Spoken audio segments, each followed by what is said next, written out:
MNS news, सच जरूरी है।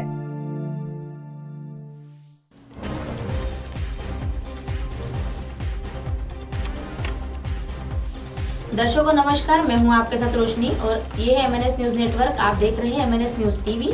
आज का दिन कुछ खास है। आज के दिन के क्या हुआ था पहले ये जानते हैं। विद्वानों के मुताबिक एक तिथि 2 दिन तक होने पर जया एकादशी का व्रत बुधवार 1 फरवरी को किया जाना चाहिए, क्योंकि इस दिन सूर्योदय के वक्त ये तिथि रहेगी और जया एकादशी पर व्रत और दान के साथ ही भगवान विष्णु की विशेष पूजा की जानी चाहिए। इस एकादशी का व्रत करने से एक तरह से ही परेशानियां और जाने अनजाने में हुई गलतियों का पुण्य हो जाता है। अब करते हैं खबरों की शुरुआत। बेंगलुरु में 3 साल की मासूम से रेप के बाद हत्या। कर्नाटक की राजधानी बेंगलुरु में एक दिल जला देने वाली घटना सामने आई है, जहां मंगलवार को 3 साल की बच्ची के साथ पहले रेप किया और फिर उसकी हत्या कर दी गई। इस मामले में फिर उसकी हत्या कर दी गई और मामले में पुलिस ने पॉक्सो एक्ट के तहत धाराओं के तहत मामला दर्ज करते हुए आरोपी को गिरफ्तार कर लिया है। बेंगलुरु के कामाक्षीपाल्य थाना क्षेत्र के एक सिंगल मदर अपने बच्चे के साथ अकेली रहती थी और आरोपी के साथ उनसे 1 साल से अवैध संबंध थे। और जब बच्ची की मां एक गारमेंट फैक्ट्री में काम करने जाती थी तो आरोपी करीब 1 साल से बच्ची के साथ देखभाल करता था और गांजे के नशे में दिया वारदात को अंजाम। आरोपी ने 1 दिन पहले बच्ची के साथ रेप किया और फिर उसकी हत्या कर दी।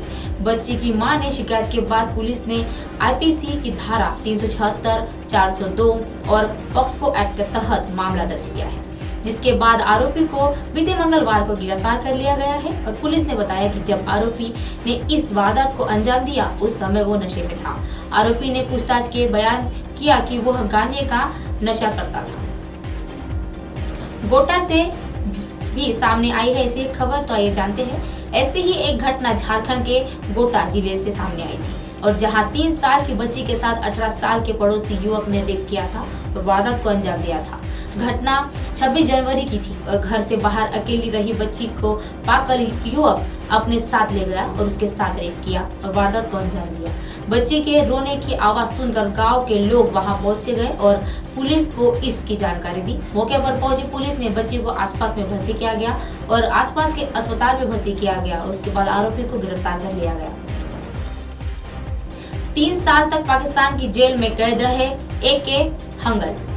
अभिनेता का जन्म 1 फरवरी 1914 को हुआ था और वह सियालकोट पंजाब में हुआ था और उन्होंने पूरा बचपन पेशावर में बिताया था। वह एक कश्मीरी पंडित परिवार से संबंध रखते हैं और अभिनेता के एक स्वतंत्रता सेनानी भी थे और उन्होंने 1936 और 1965 तक स्टेज अभिनय किया था और इसके बाद ही उन्होंने हिंदी फिल्मों को और रुख कर लिया था। लेकिन वह अभिनय में अपने करियर की शुरुआत से पहले ही टेकल का काम किया करते थे। वह टेलर की भूमिका भी उन्होंने निभाई है।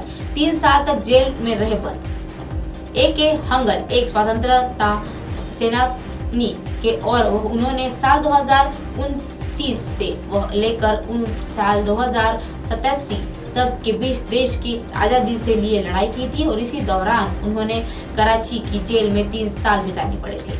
इसके बाद जब वह जेल से बाहर आए तो उनके बाद उनके परिवार पूरी से साथ मुंबई शिफ्ट हो गया था। इसके बाद उन्होंने अभिनय की शुरुआत की और उन्हें एक्टिंग का शुरू के लिए वह काफ़ी शौकीन थे और 52 साल की उम्र में किया था डेब्यू। ए.के. हंगल ने 72 साल की उम्र में फिल्म तीसरी कसम से करियर की शुरुआत की थी और इससे पहले ही तक वह स्टेज शो किया करते थे।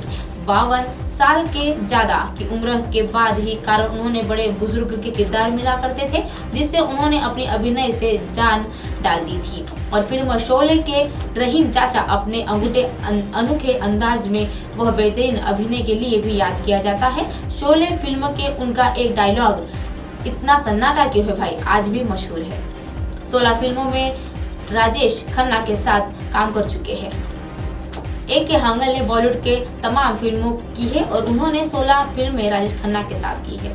इसके अलावा हंगल ने आईना, नमक हराम, मंजिल, प्रेम बंधन, हीर रांझा, अर्जुन, कोरा कागज जैसा तमाम फिल्में काम किया है। साल 2011 से 8 फरवरी को एक हंगल ने व्हील चेयर पर बैठकर रियाज गांधी के एक रैप पर वॉक भी किया था और ए.के. हंगल ने आखिरी बार टीवी रियलिटी शो मधुबाला एक इश्क एक जुनून में देखा गया था और वही अभिनेता ने 26 अगस्त 2012 को इस दुनिया को अलविदा कह दिया था।